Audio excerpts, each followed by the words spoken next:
Metal injection molding is a manufacturing technology that utilizes metal powders combined with organic binders using injection molding technology to produce highly complex structural metal components.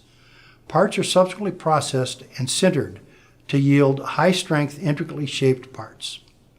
Components produced by metal injection molding are used by medical and dental markets, general industrial markets, firearms, automotive, electronics, miscellaneous other users, aerospace, and automotive. We see here that medical, dental, and general industrial and firearms are the dominant users of metal injection molded components. So one of the questions we ask is my part a good fit for MIM? And here we see in this model material performance, component cost, production quantity, and shape complexity. The closer we can get to the intersection of these four circles, the better the application is for metal injection molding. Powders used in the metal injection molding process are produced from gas atomization. Here we see a model of the gas atomization process. We start with molten metal.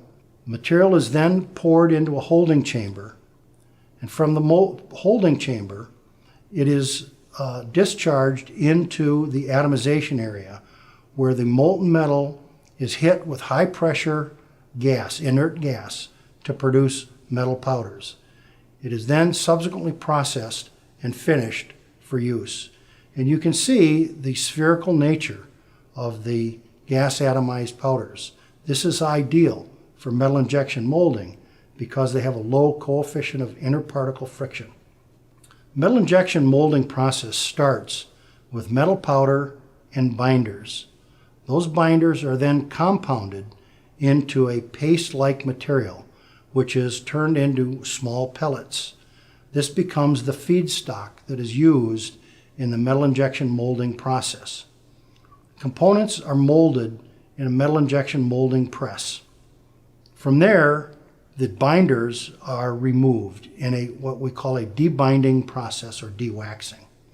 After the debinding process, the components are sintered at elevated temperatures, typically in the 2350 degrees F or higher in a protective environment or in some cases in a vacuum. And then post-sintering processes are performed as necessary. The gas atomized powder that's used in metal injection molding is put into the feedstock granules, as you can see on the right. The feedstock is then fed into the molding press, where the components are molded under high pressure. After molding, the binder is removed through a debinding process. The typical binders of polyoxymethylene or POM, polyethylene or polypropylene, which are synthetic or natural waxes, and stearic acids are also used as binders. There's a catalytic debinding process, which is an acidic gaseous atmosphere that's used to remove the POM binders as well. We can also use thermal or solvent debinding using acetone, heptane, or an aqueous solution. After debinding, components are then sintered either in a pusher type continuous sintering furnace or in a batch type sintering furnace at elevated temperatures, either in vacuum or protective atmosphere. As you can see, in metal injection molded components, we oftentimes see as much as 15 to 20% shrinkage after the sintering process. Some common MIM applications are firearms. Here we see an example of some MIM components that were used in a Smith & Wesson rifle. This is an example of a sound tube that's used in a hearing aid made from 316 stainless steel.